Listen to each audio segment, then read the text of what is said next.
Listen up, you drugged-out communists.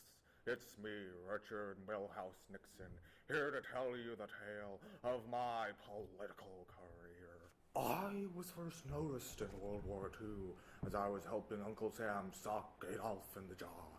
And when I got out, I decided to go into politics on account of my acute sense of justice.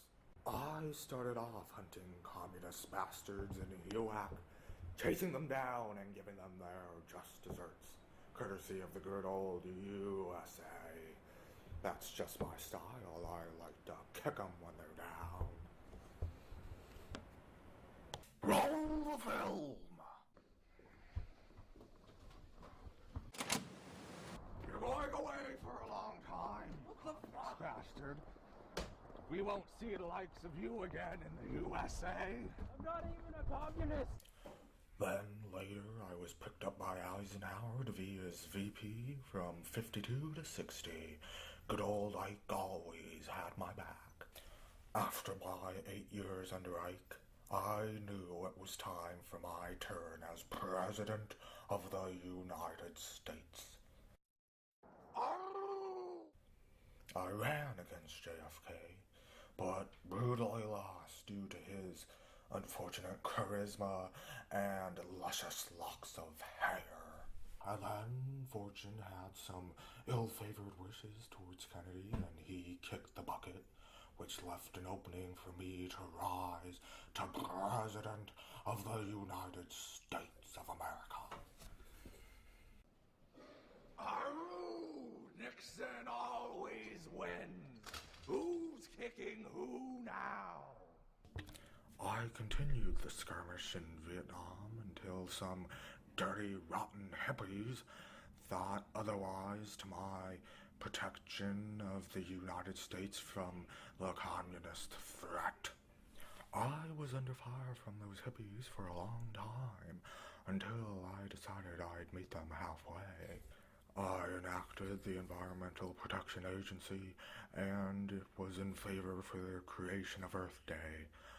I saw this as a compromise with those stupid hippies, so they'd leave me alone, and no longer could they call me a scourge to the environment. All was going good in presidency.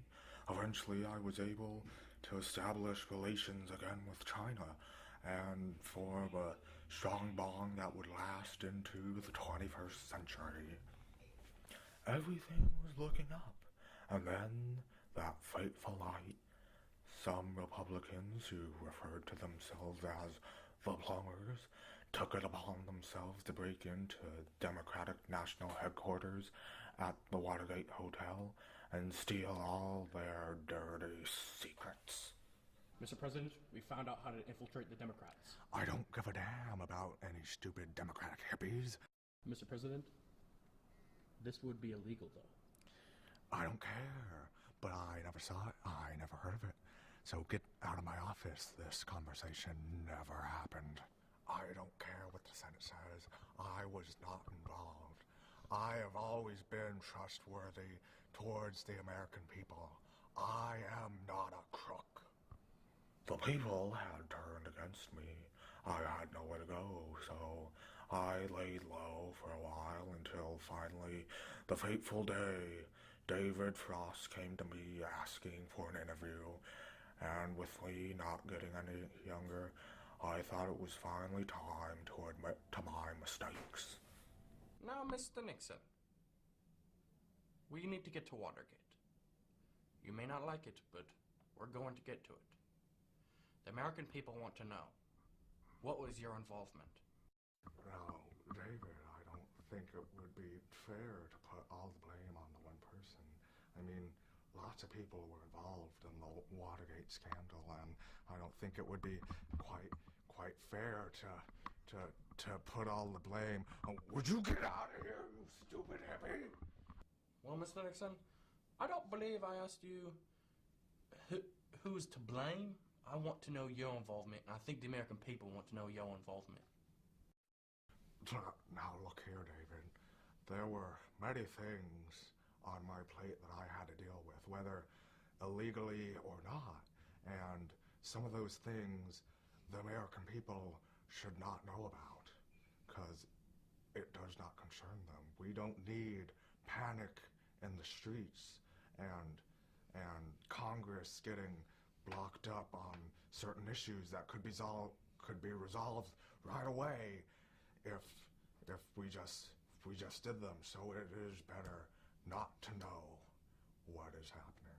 Now, Mr. Nixon, we've had all these long answers from you, and yet we haven't heard an apology for what happened at Watergate Hotel. Do you have one for the American people?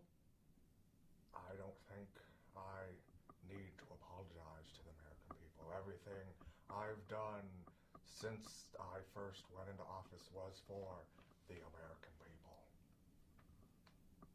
And there you have it, the story of a lone man betrayed by the country he loves, now with nothing left to live for.